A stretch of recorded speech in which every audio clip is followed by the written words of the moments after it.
Good morning, people here, and good morning, people out there in what is it, television land.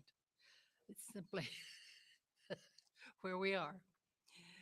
So, I welcome you to the Triangle Center for Spiritual Living, and I invite you to put your Easter eggs away and let's pay attention for just a few moments to this.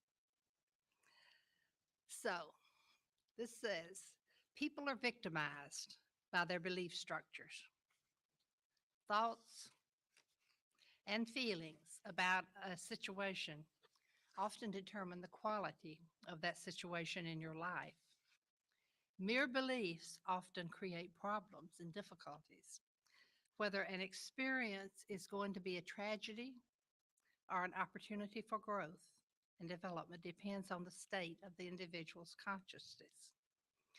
So, here is a brief outline for living put together by Stuart Grayson, who was one of the ministers of New Thought in some years in the past.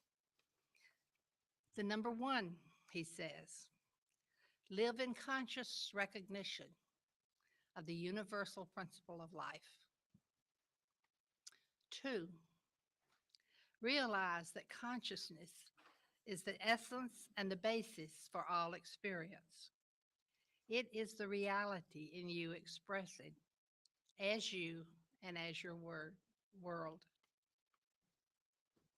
Third, recognize that the spiritual you, the true idea of you, is whole, is perfect, is complete. This recognition opens your consciousness to the healing power of truth. Intuition is God in you, is number four. When you understand this, when intuition directs you from within and can guide your every experience, often you will get a feeling, do this, not that, go there, not here. This is the God action operating as an innate intelligence through you. Get inspired by this idea, fired by it, enthusiastic about the potential within you. All concepts of lack and limitation must go. Lack of any kind is wrong use of the universal law of limitless supply. It means that you have not understood the creative principle. It means that you have an erroneous view of yourself, life, and your potential experience. And last, you draw from life what you think into it. So take charge of your thinking. Right thinking is perceiving from the altitude of truth. To be true to yourself, assert that in you, which is the infinite consciousness, you can make your life bountiful, blissful, and blessed through this outline for living. And so I invite you to go into meditation, to take with you these ideas or any or whatever ideas you would like to meditate upon this morning. As you do this, let us just be cognizant of the wonderful day that is outside, of the sun that is shining, of the fact that all of the trees and flowers and grass are well watered, that it is a perfectly beautiful day.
So, in gratitude for this beautiful day, and gratitude for the opportunity to be together here, I say thank you. And so it is.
us here at 4 Points by Sheridan, or you have invited us into your homes today. We're very glad that you have decided to join us on this absolutely beautiful morning.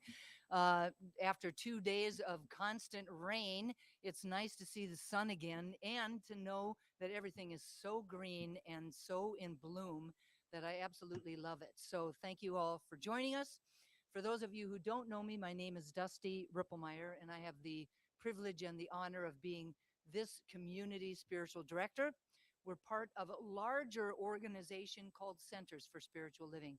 At Centers for Spiritual Living, we believe that there is one power and presence that is back of everything that there is, seen and unseen, the creative energy that created everything. We believe that we were created in its image and likeness, and because it is creative, then we too have that power to create. And in fact, we have been doing so all of our lives, whether we've been aware of it or not. Consciously or unconsciously, we create the experiences of our lives.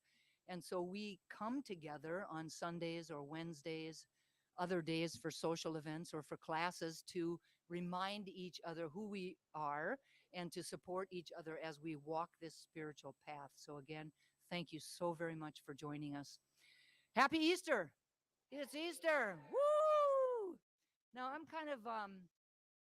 it's kind of a funny holiday for me in that on one hand, I'm still a little traumatized from the dresses and the hats that I had to periodically, oh, and the shoes that I periodically had to wear in our very short time that our family attended a religious institution at all.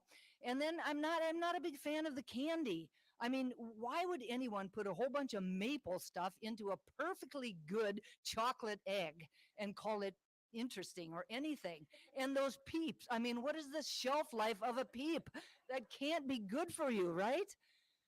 But on the other hand, this is an amazing holiday with really a very multiple important spiritual um lessons for each and every single one of them, one of us, whether you're looking at it in a really traditional view or you're looking at it from a metaphysical viewpoint, which we typically do.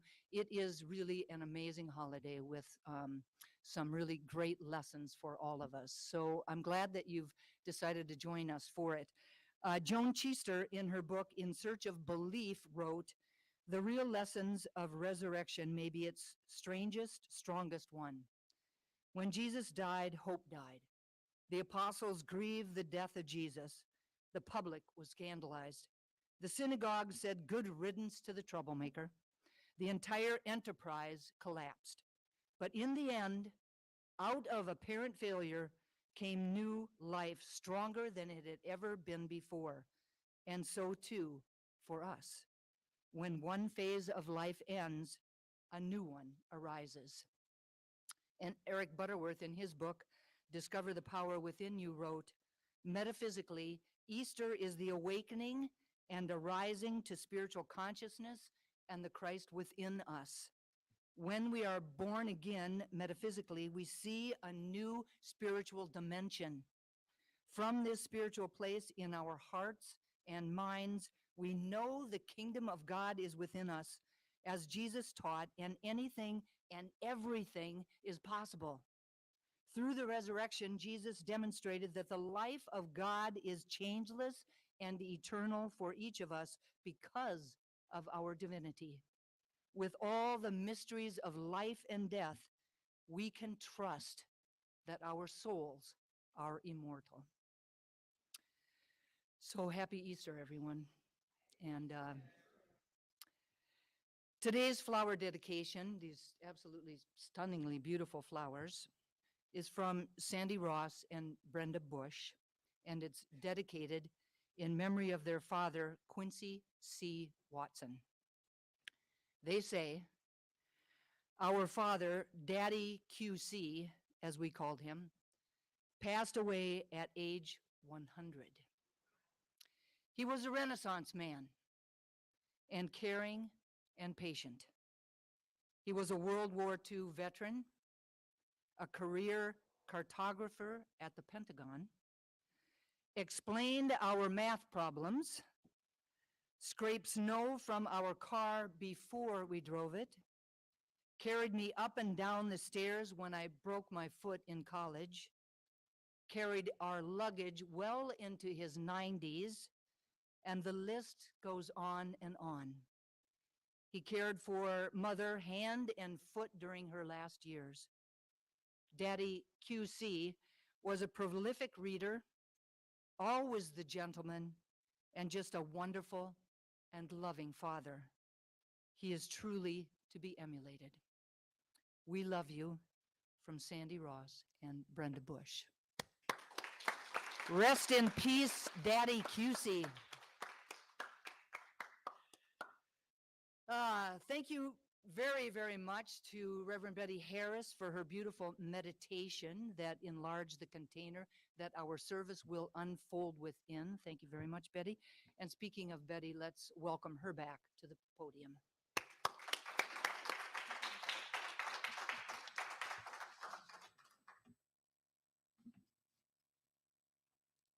Good morning. Oh, it's lovely to see you all. Okay. I could tell you about my present, my Easter dresses. But anyway, we'll do that another time. The theme for this year is Living Out Loud. And our theme for this month is the power of vulnerability.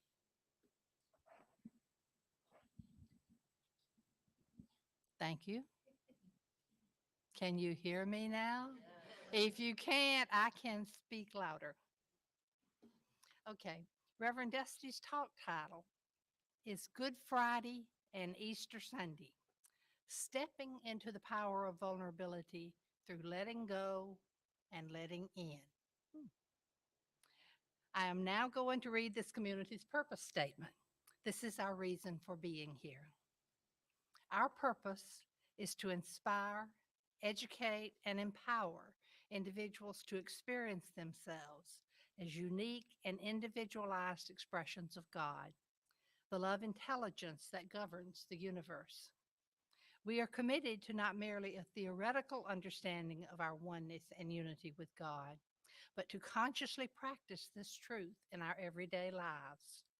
Through celebration, service, study, and fellowship, we are committed to the transformation of our personal lives and to being a powerful and beneficial presence on the planet. With the energy of unconditional love, simply, we are here for God. So, I would invite you to please turn within, to open your heart and mind, and to allow the healing sounds of the crystal bowls to simply wash over you.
Carol Cross. I'm one of the practitioners here, and I'm just so delighted to be here today.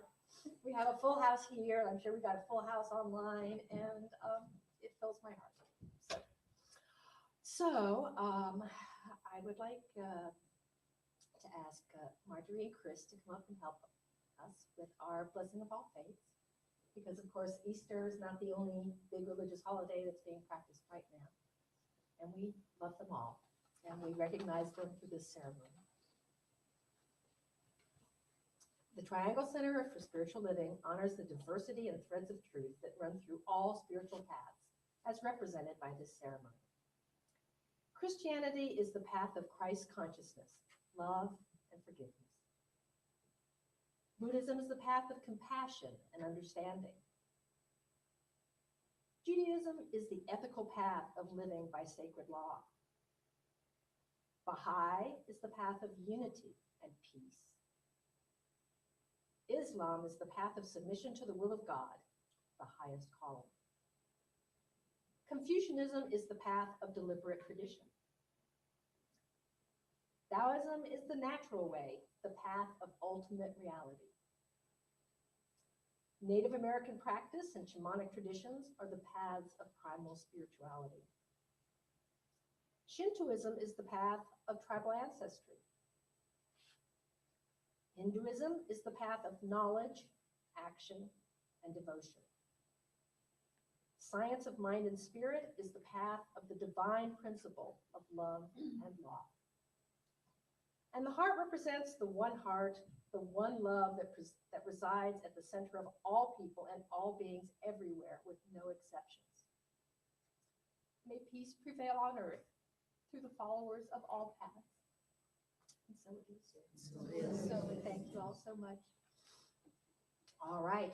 Well, I now I can ask you to close your eyes, and I will say a blessing on today's service.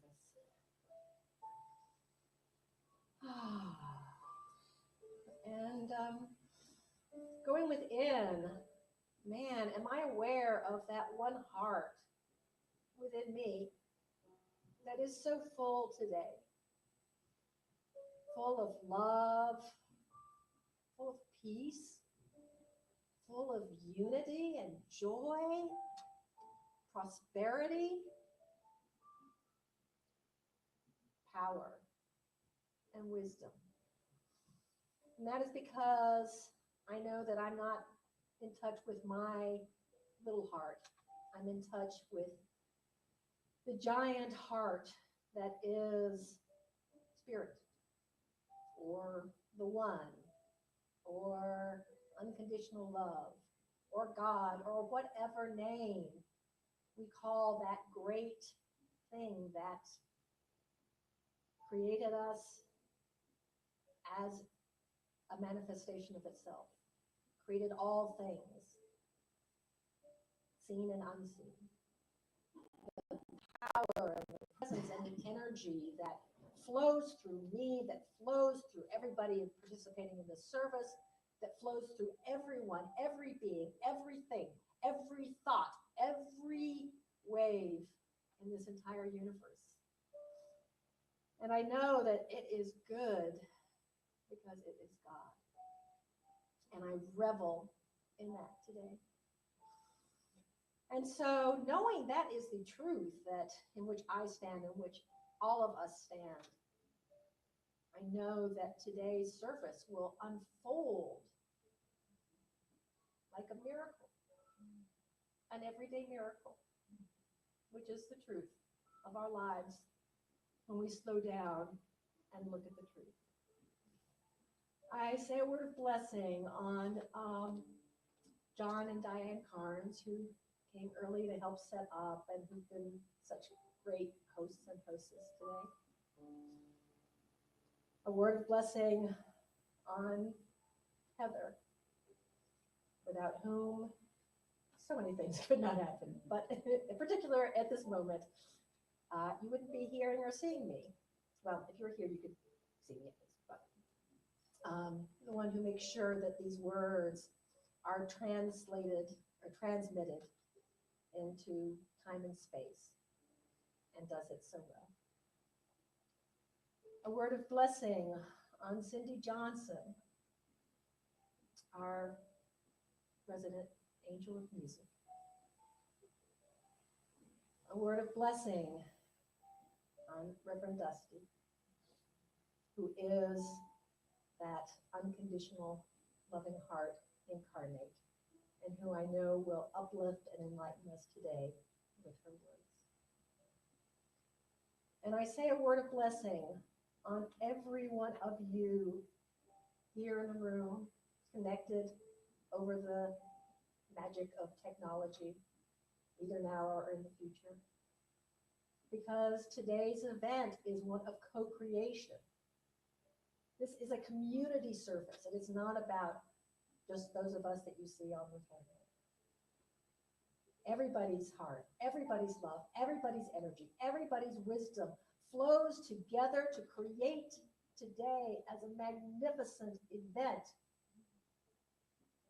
And so I say thank you to you all. Thank you to it all. Thank you to the law that turns this into the highest and best possibility. And so I turn that over to that law to make it so, and ask you to join me with our words, and so it is. And so it is. All right. So the reading for today is an excerpt from Shameless by Nadia Bolz-Weber. And she says, after the resurrection, Jesus presented his wounds to his grieving friends. John 20:20 says, Jesus came and stood among his disciples and said, peace be with you. Then he showed them his hands and his side. He did not try to hide the mark from the spear, and he did not wear gloves to conceal his injured hands. He was shameless, like a middle-aged woman with stretch marks swimming in a two-piece. And in the same way, Jesus was unashamed of his wounded body. He was also unafraid of the human bodies he encountered in his ministry. He never recoiled from disease and deformity. We've seen how he reached out his hand to touch the body of lepers, the blind, the possessed, those who were wounded physically, spiritually, and socially. And he knew that in his resurrection, he would be known by his brokenness and scars. And isn't that true for us as well? We can only really know and be known when we show how life has marked us. I never really feel a connection to someone until they have shared with me the lumpy, broken, or even petty parts of themselves. Our pain and failure, the things we so often try to hide, the things that create shame, the things that scar, are what give us texture.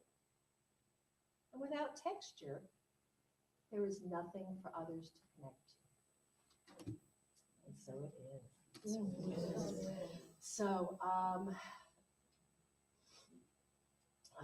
So that's just an amazing reading. So I know we have an amazing talk coming along, but to open our hearts even further before we get to our service, we have the beautiful, magnificent, wonderful, loving Cindy Johnson. Thank you.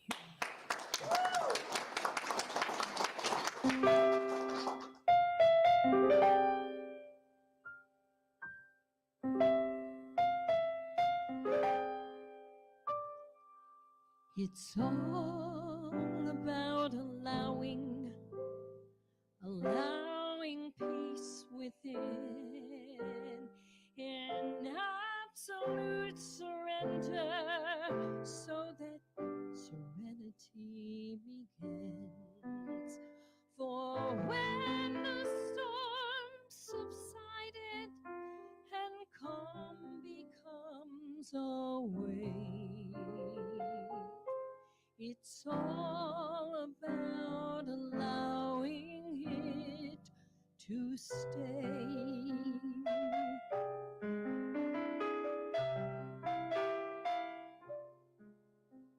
It's all about allowing love to flow,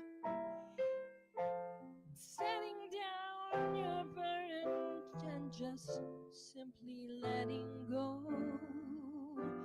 For as you cease to struggle and love pours through your heart, it's all about allowing it to start. Now it feels warm and shining, new it promised strong, undying love, different than any you have known. And now the seed is sown. It's all about allowing change to show. Then living in this moment like it's all you'll ever know. And though it won't be easy, you can truly say you tried, for it's all about allowing it inside.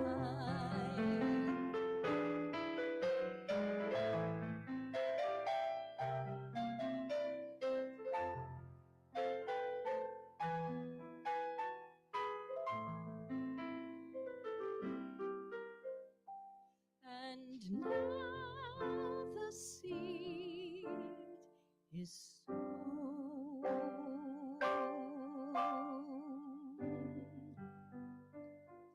It's all about allowing love to flow. It's setting down your burden and then simply letting go. For as you cease to struggle and love pours through your heart, it was all about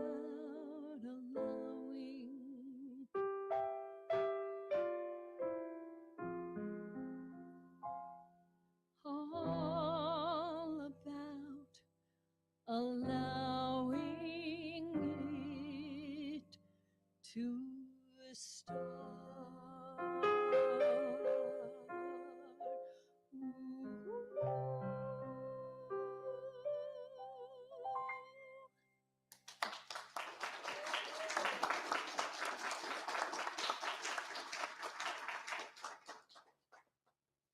Thank you so very much, Cindy. That was absolutely beautiful. Let's see if I can get this right again now. Welcome to those of you who may have just arrived in the sanctuary or welcomed us into your home. Today, we continue our month-long conversation around vulnerability. We are exploring knowing, allowing, which Cindy just sang about, and opening, and how they serve as integral parts to our willingness to be vulnerable. We do this against the backdrop of the events of Good Friday and Easter Sunday. Now, this weekend is the perfect, just the absolute perfect moment to call us to examine our lives. We each are here to grow and to learn and to claim and to live our lives to the fullest, to become who we came here to be, to live our lives out loud, to really express ourselves in our fullest expression. During past Good Fridays and Easter Sunday services, we've taken an opportunity to take a deep dive into the metaphysical meaning of the crucifixion and the resurrection. So this time of Easter is about releasing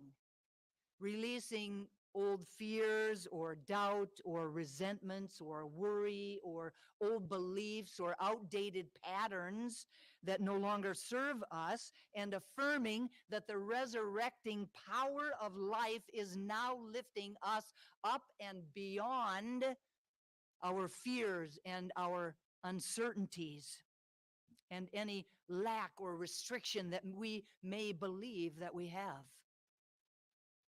It's affirming that our lives are full of new possibilities, and not only are they full of new possibilities, but that those possibilities are unfolding around us right now. Right now. We encourage each other to know that this process of change begins in our consciousness. It begins in our awareness, and then it moves from our thoughts to our words and to our deeds. This month, we are specifically looking at this idea of the vulnerability that Jesus demonstrated so brilliantly during the Holy Week that we talked about last Sunday, and again through the events of the crucifixion and the resurrection, which we're talking about this Sunday. Now, the more that we are able to make friends with the parts of us, with all of the parts of us, the more that we are able to explore our ability to bring those aspects of ourselves to life so that we can fully express who we are. The more that we're able to do this for ourselves, the more that we are able to create a space for others to do the same. Vulnerability is a key ingredient to our own personal transformation, as well as a building block for communities that are healthy and that actually thrive. Throughout the message, today's message, I will be sharing 3 ideas. And the first point is around knowing. Knowing. Now, on a personal level, vulnerability calls us to reflect on ourselves, and to not only do that, but to do that with compassion and with gentle eyes.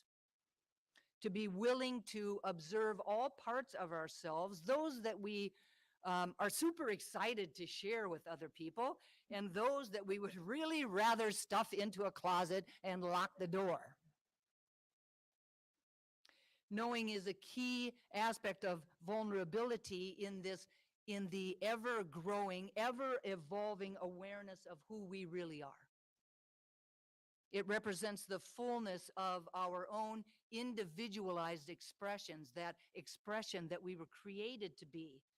When we're able to make friends with all the parts of ourselves, then we can not only look at all of the parts, but we can look at them with new eyes, and we can honor them, and we can begin to fully express them. It is in this knowing that we are empowered to really bring our whole selves to life. One of the core concepts of science of mind is wholeness. And wholeness doesn't just mean or include those things that we love about ourselves, or about the experiences that we've had, or about our lives in general. It also includes those parts that we would really rather hide, those experiences that we really would rather wish we hadn't had, and all of the messiness in between. Without this understanding of wholeness, vulnerability cannot really be possible. Wholeness creates the container for us to step into and to live our most authentic lives. Ernest Holmes writes, "Every one of us has in back of us the potential of the universe." Do you get that? Every one of us has in back of us the potential of the universe. There is an irresistible potential pressing against everyone for self-expression. If we listen, we shall hear it not as a voice, but as a feeling, as a divine urge to express. So this points to the understanding that the truth of our essence is the ability to really express, fully express within this life. Within this life, when we are limited or we are unable to express ourselves, the effects are far reaching, right? From our spiritual health to our mental health to our physical health to our connections with other people. They are far reaching in a world that really seeks to contain or to suppress true expression. Vulnerability becomes an integral part in really being able to actualize spirit within, that light of the divine. Who are we to argue with it? The willingness to take the risk of vulnerability, the willingness to take the risk of authentically living leads us to outpicturing that irresistible potential within all of us that Ernest Holmes just talked about. That irresistible potential that keeps knocking at the door of our consciousness, that keeps seeking to be expressed. The only thing is, right, that doing so might open us up to some challenges along the way.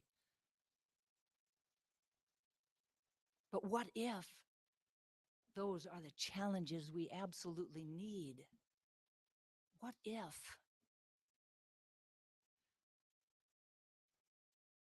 Knowing. The second idea is allowing. Cindy sang about it. A key ingredient to vulnerability is the willingness to let go and to allow ourselves to fully embrace all aspects of ourselves. All aspects of ourselves. No, right? Sometimes this is a little easier said than done. Oh, that's fine, Dusty, you can say that. But how do we really do it, right? Fear and uncertainty can be barriers to authenticity, can be barriers to vulnerability. They can create walls that are so high and so thick that nothing can get in and nothing can get out. Allowing the fullest expression of ourselves can be uncomfortable. And if we were really honest, sometimes terrifying. Sometimes terrifying. But it is in this allowing that we allow ourselves to fully live out loud. This takes a willingness, and sometimes a willingness to be willing to be willing. A willingness to be willing to be willing to really allow our thoughts and our emotions and our ideas and our creativity and, yes, our messiness to be seen. It is in the letting go that we really gain a deeper understanding of our connection to ourselves, to spirit, and to the world around us. It is the activity of allowing in which we often find our true self. During his crucifixion, Jesus gave us 7 statements. And these statements are scattered throughout all 4 of the Gospels in the Bible. Even during this really dramatic period of his life, Jesus was teaching.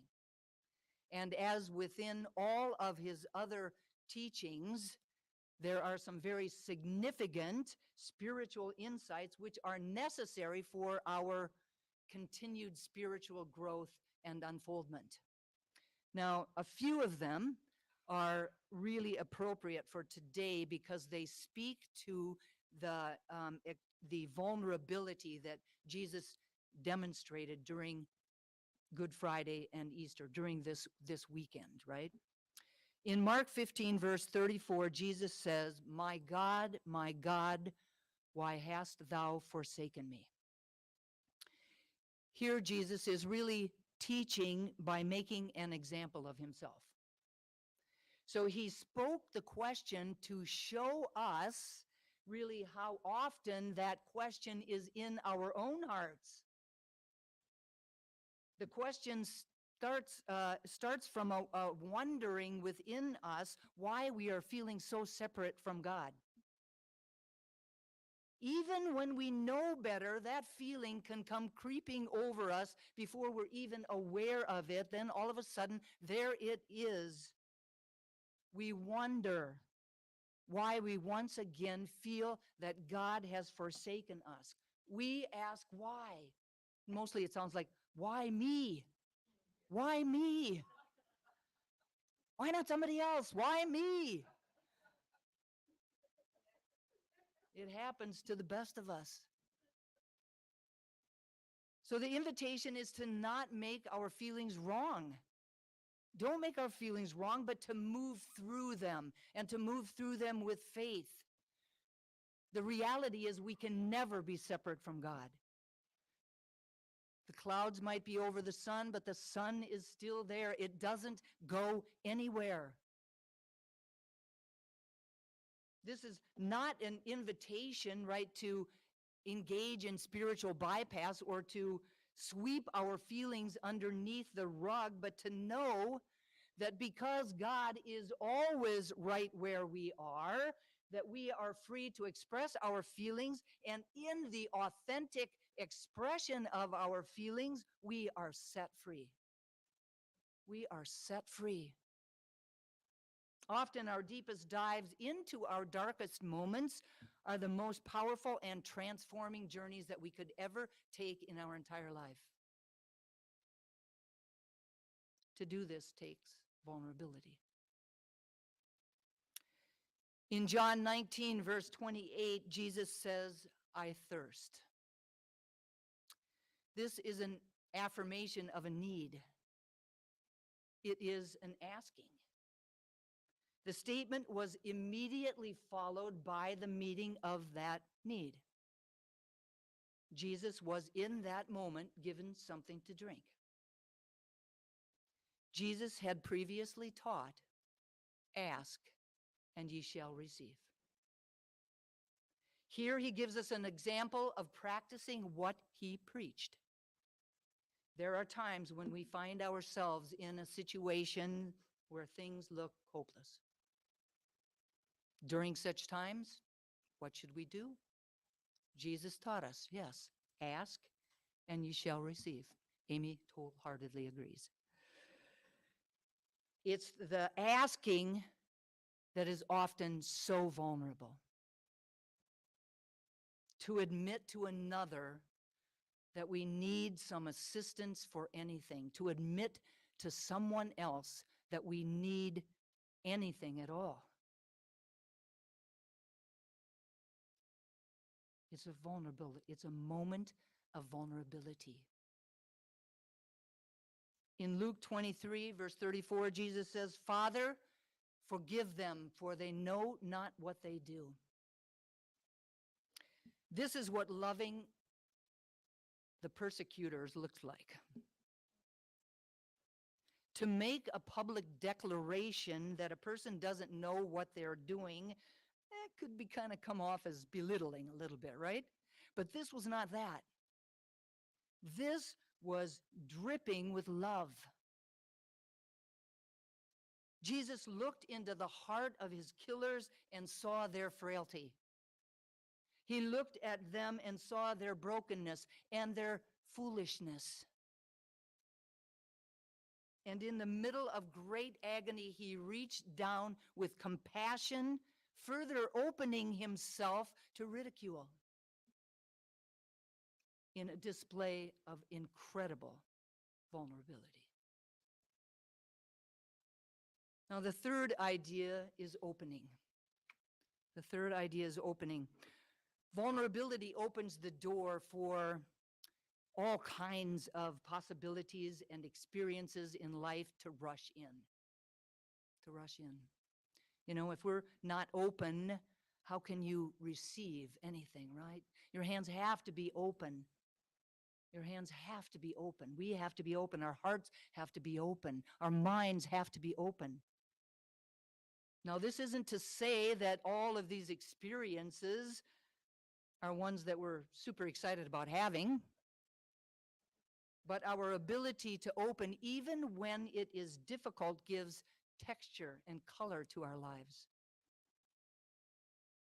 It speaks to our wholeness and to the fullness of life itself. The willingness to be vulnerable, to open ourselves to love and to joy and to sadness and to heartbreak and all of the things in between creates really an expanded space for us to live from and an expanded space for us to grow into. It calls us to loosen our grip on all of the ways that we play small. To let go of those things that are no longer working for us and to open up to the possibilities that await each and every single one of us. In order to create that space, we have to be willing to let go of that which no longer serves us, right? And to stand powerfully in the experience of vulnerability that shows up in the face of uncertainty. Right? You know, like you think about Indiana Jones, had to take that step off the cliff, that side, in order for the bridge to show up. To step out in faith, to open ourselves to all that the presence of God has to offer.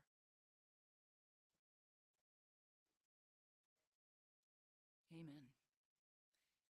In John 19, verse 30, Jesus says, "It is finished." Now, everything that happens in a person's life is part of a cycle of learning, growing, and unfolding. Each event, each experience, each relationship, each victory, and yes, even each defeat are all factors in an overall pattern of evolution, in an overall pattern of unfoldment. One of the most difficult lessons that we have to learn is to recognize when something has fulfilled its role in our life and is now to be seen as finished business. I'm sure everybody sitting here and everybody out there can remember times, ooh, I should have let go of that a long time ago. To be able to open ourselves to the possibility of talking about it, of healing it, and of really letting it go once and for all. Giving up the old is never easy, but it can be done. It requires our willingness. It requires our faith, perhaps a leap of faith, and it requires our vulnerability. In Luke 23, verse 46, Jesus says, "Father, into thy hands I commit my spirit." Jesus' life and death were really an absolute demonstration of faith and of surrender. Surrender contains within it all of the support and all of the guidance that we would ever need. This is a time for really letting go and letting God. Letting go and trusting that we live in a universe that is always for us and never against us. Letting go and really knowing that this is the way that it works. That we are filled up and surrounded by the thing itself. And that this is the way that it works. To let go and to surrender. We can all probably think about a time or two when we wondered, what is going to happen to me next? If we follow the example of Jesus, we can know that we can safely place ourselves, our lives, our bodies, and our future in divine hands. We're not taking any risks when we do this. It's God's good pleasure to give us the kingdom of heaven on earth. And yet, what a vulnerable position it places us in.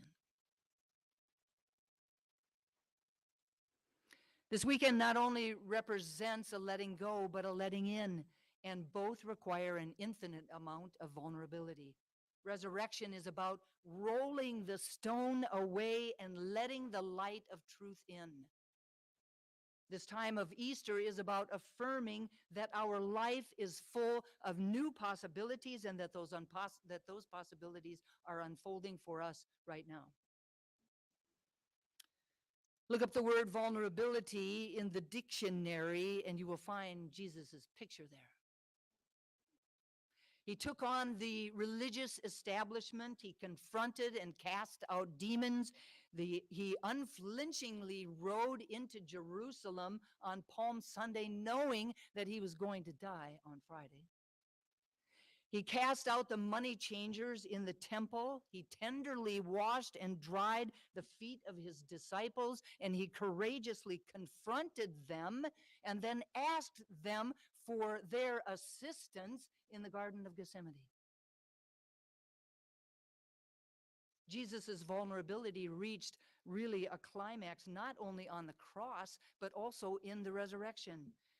When he hung there naked, he expressed his love for the world and his vulnerability to the masses. What is more vulnerable than death? In his resurrection, as we heard in today's reading, Jesus stood among his disciples and showed them his hands and his side. This was a show of vulnerability. His scars became wounds of triumph, a picture of giving, of holding absolutely nothing back, of letting everything be seen. Michael Gingrich and Tom Caden, in an article called The Vulnerability of Jesus, says, looking more closely at the times and situations in which Jesus was portrayed as being fully human, when he wept, when he was tired and needed to rest or be alone, when he was afraid, when he despaired, when he expressed the need for companionship and friends, and when he hurt as his friends abandoned him, is essential. It is essential because in seeing him in his humanness, we can understand better our own humanness. And in understanding our humanness, we can begin to have more grace and understanding about ourselves and one another. It enables us to see one another as less alone in our struggles, as having so much more in common than we have previously known, as being on this journey with all of its wonder, with all of its challenges, together. Together. Through accepting our total humanity in all of its glory and all of its weaknesses, we come to experience the Christ consciousness within ourselves as Jesus did.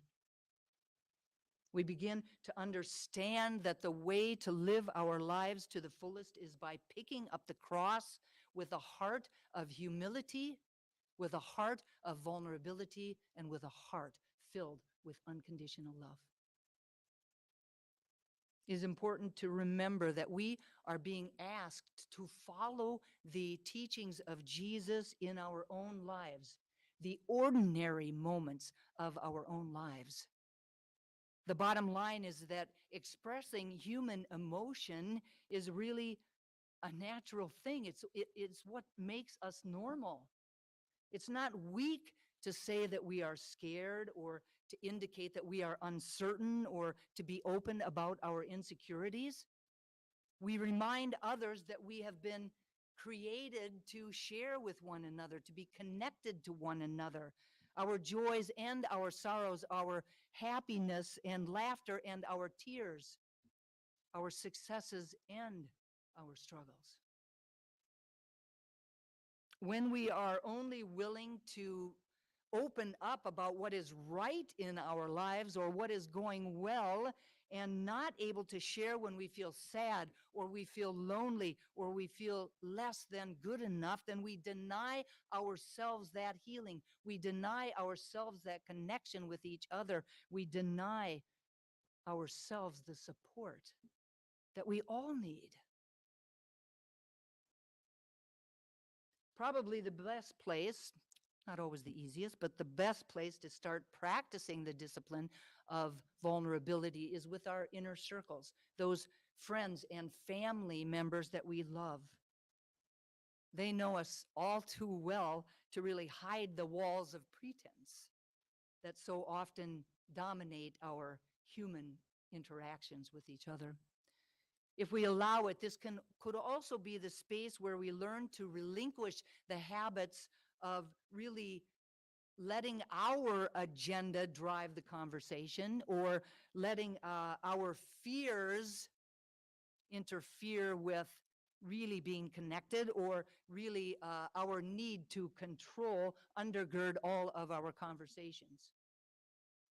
Choosing to make ourselves this vulnerable is not a weakness, but instead it is a movement toward strength, toward joy, and toward freedom. The willingness to be open and vulnerable with ourselves and is an important step in really being who we came here to be. It calls us to take a look at all aspects of ourselves and to hold them with love and gentleness. When we can do that, isn't it an example for others to do the same?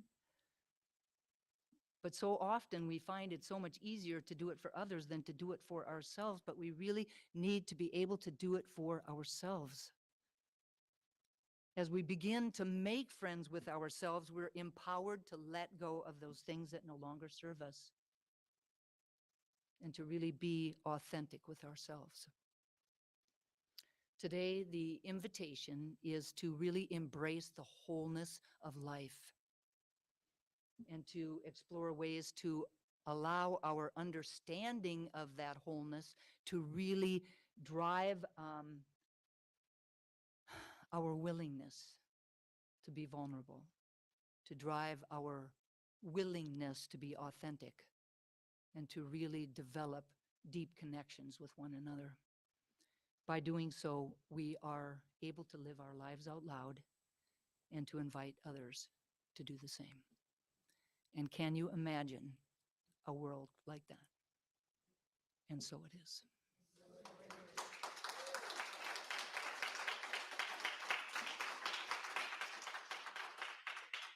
Thank you all. Thank you all. Please turn within for a moment of prayer. Closing our outer eyes and allowing our attention and intention to return to that beautiful space so lovingly created by Carol in her invocation. That space and place that is the very essence of love. Pure, unadulterated, unconditional love. I know that I am one with this. This love is who I am at my very core. It is the presence of the divine within me, a presence that can never be taken away from me, I can never be separate from.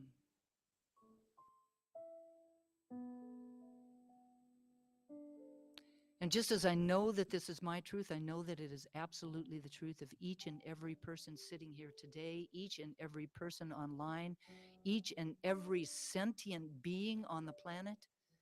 We are all divine emanations of the divine, ambassadors of its presence, ambassadors of that unconditional love on the planet.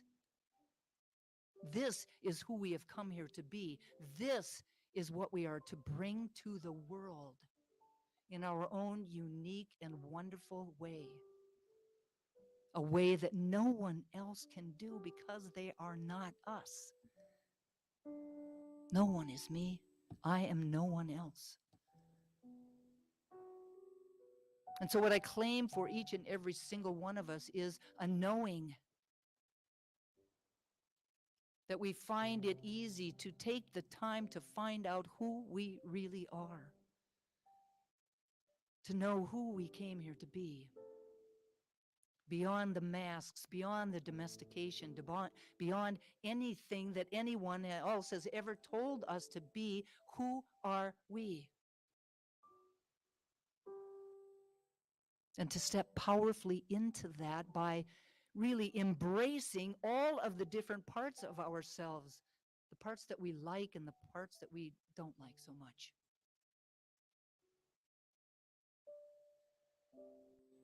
To know that each and every single one of them has something to give us, and that through that we have something to give everyone else.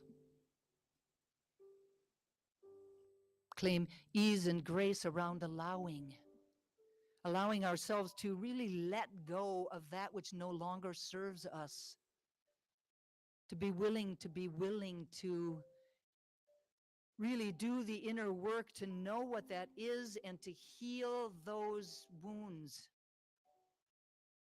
the ones that keep coming back up for us again and again and again, just a different face or a different job or a different city, but the same thing again and again and again, to allow us to once and for all let it go.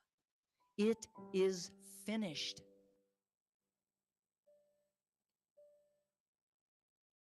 And I claim ease and grace around opening, letting go of that clenched fist, letting go of our need for control, letting go of fear and doubt and worry, and allowing ourselves to take that step as Indiana Jones did. Or perhaps a more fitting, to step into that Red Sea and let the waters part. Knowing that there are infinite possibilities for each and every single one of us. And that as we open to them, the right and perfect resources, the right and perfect people, the right and perfect support shows up. And all is well. To use this time of Easter weekend, the crucifixion and the resurrection, to remind us that we can let go and let in, that it is a choice. I'm so grateful to know this truth and to speak these words. So grateful for the power of prayer, knowing that these words are loosed into a law that only ever says yes. And so I speak them and I release them, letting go and letting God be God.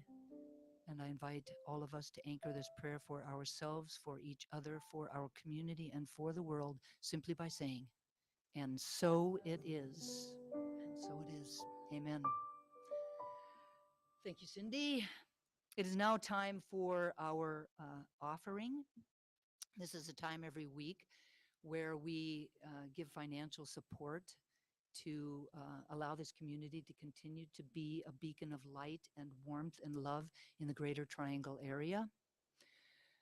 There are a number of ways that we can do this. The first is to visit our website at trianglecsl.org. There's a button up in the upper right-hand corner that you can click on.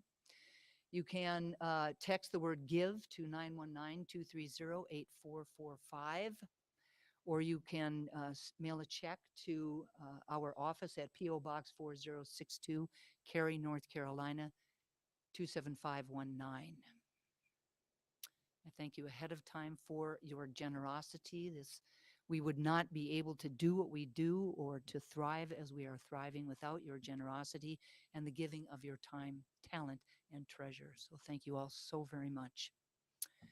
Now I would love for you to place your hand on your heart with your gift and with an intention in your mind for yourself or for this community and repeat our offering affirmation in a call and response. I live in an abundant universe that blesses and prospers my life. I give with gratitude, knowing that God is my source.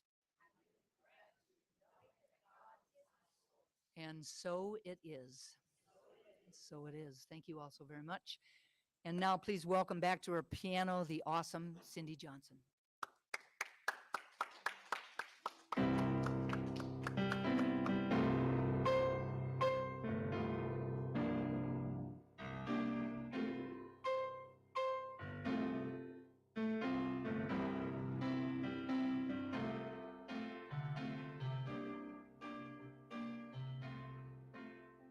I'm letting go of holding on.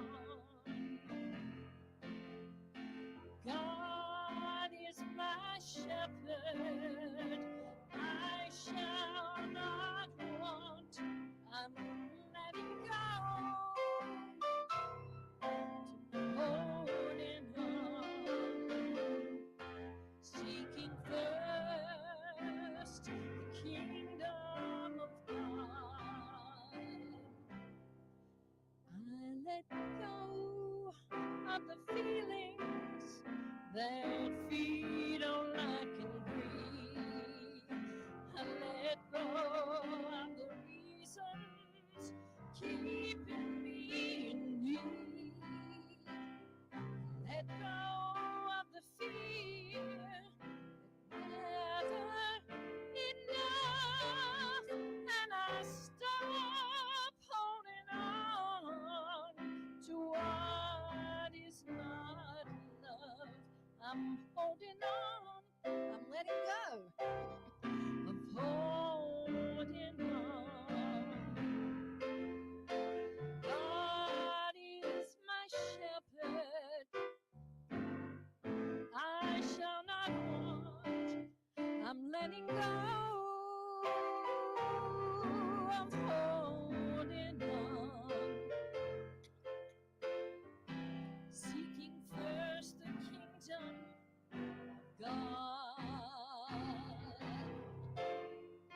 We breathe in, we breathe out, it's all give and take. They're one with each other for all of goodness sake. For those and the fishes were blessed, then released, they're barely enough turned into a feast. I'm letting go, holding on. God is my shepherd, I shall not want. I'm letting go of holding on, seeking first the kingdom of God. I'm letting go of holding on. God is my shepherd, I shall not want. I'm letting go of holding on, seeking first the kingdom of God, seeking first the kingdom of God, the kingdom of God.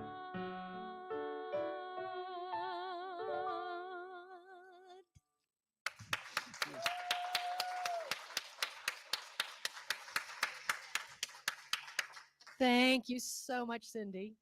I mean, we are just so lucky to have somebody who's not only so musically talented, but so connected to spirit and so connected to Dusty and so connected to my heart that she sings exactly the words that I'm thinking at the end of a service. So thank you so much.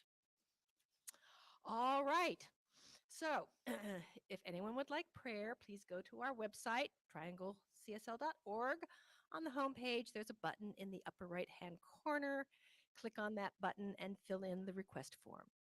We can get that prayer and send it out to all of the ministers and practitioners.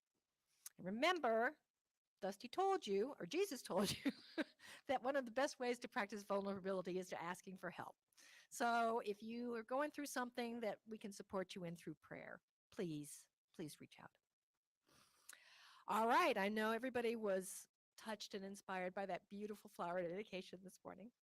So surely there are people that you would like to do for in your life as well.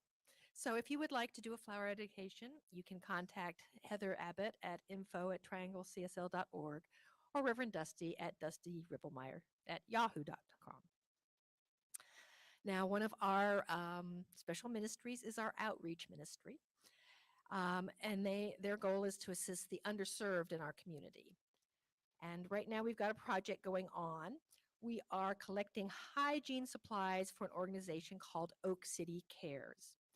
Oak City Cares is a hub for connecting individuals and family who are in risk of or are currently experiencing homelessness to coordinated services.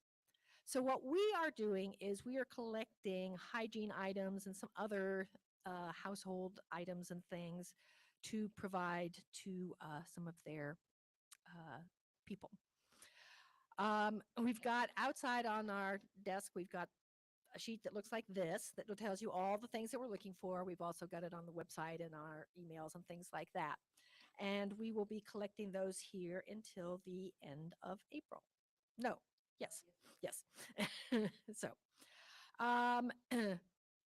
please consider joining us for our Wednesday evening service on Zoom. We, during the month of April, we are doing a book study of Brene Brown's book, Daring Greatly, which is all about vulnerability. So please consider getting the book, reading along with us, and participating in the discussions.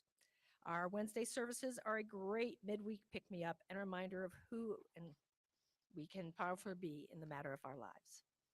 All right. Once again, we've got bingo coming up, one of the highlights of our calendars.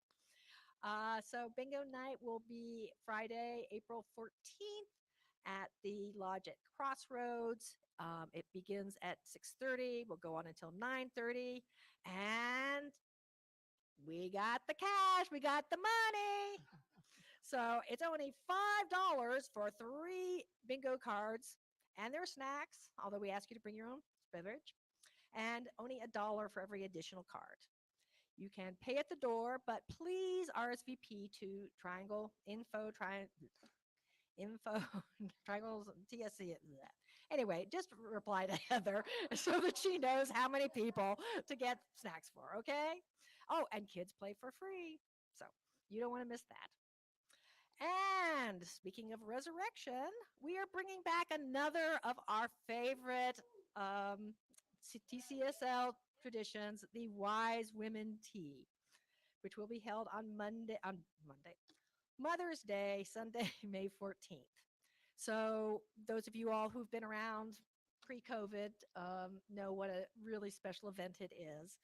We will be gathering from 3 to 5, and women of all different ages, and you don't have to be a mom or not an official mom, because there's lots of us are moms in different ways than raising a child. Anyway, women from all different ages come together to share our feminine wisdom with each other. We'll have small sandwiches, fruits, nuts, chocolate, and of course, our fellowship and insight.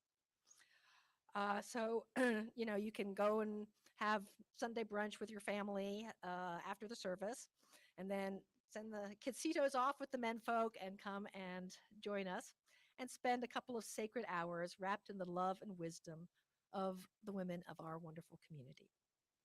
So that's going to be held here at the Four Points at Sheraton, 1200 Clarence Circle, Morrisville. And then another thing that we just treasure every year, our annual meditation retreat will be held from 5 o'clock Friday evening, June 9th, through 3 o'clock Sunday, June 11th. And the retreat will be held at the St. Francis Springs Prayer Center in Stoneville, North Carolina. It's a beautiful place. It's a beautiful event. We only have space for 35 people, and Heather says that we're getting up there. So please join us if you can. It's a cost is $300 for a double room and $400 for a single room, but you can put in a $50 deposit to save your space. All right, now in the comfort of your own home or here at 4 Points, please stand for our April affirmation. This is our call and response, so please say it with passion.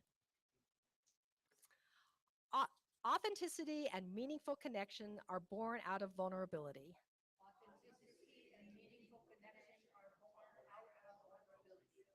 It is about showing up and being seen, even in the face of fear and shame.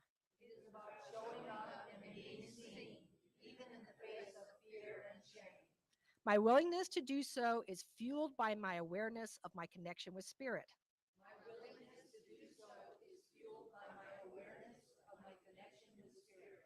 My choice to be vulnerable enough to express my authentic self is not always easy.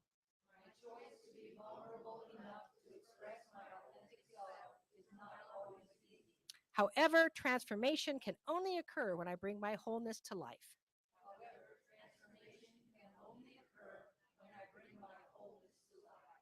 Through this, I live out loud and create a safe space for others to do the same.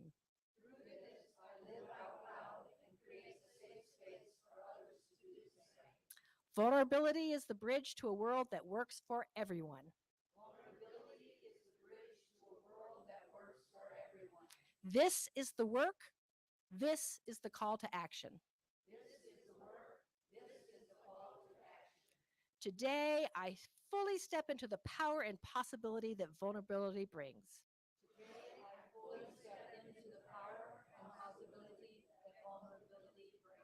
And so it is. All right, be seated. And for one last time, please close your eyes as I say a benediction for today's service. And closing my eyes, I see shining so brightly within that divine light, that special spark of all that is that resides within me. And Dusty has reminded me today that it is through my cracks that that light shines outside. So I know that my light is shining within and without and connecting with all the other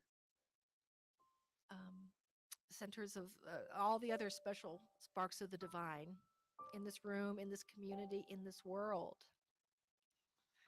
And by acknowledging that light within and sharing it with others, that is how we become the beacon on the hill that reminds people that even when things seem dark and dreary, that the light shines within and without. And so I know that today has unfolded perfectly in God's perfect intent. And I know that it has filled us and fueled us and empowered us to go forth next week and do as Ernest Holmes said, really present the entire power of the universe in our lives, in our communities, in our world. And I know that this will transform not only our experience, but the world, and takes us that much closer to a world that works for everyone. And so with great gratitude for the wisdom, great gratitude for the music, great gratitude for the community, and great gratitude for all the good that I know will come from today's event, I just say, okay, God, thank you so much. Make it so. And ask you to affirm that with me with our words. And so it is. So it is. Thank you to Cindy. Thank you to Carol and Betty and Heather and John and Diane for assisting us with this service today. And thank you for each and every single one of you that were here and everyone that invited us into your homes. Have an amazing rest of this Easter Sunday, this glorious day. I love you all. See you soon.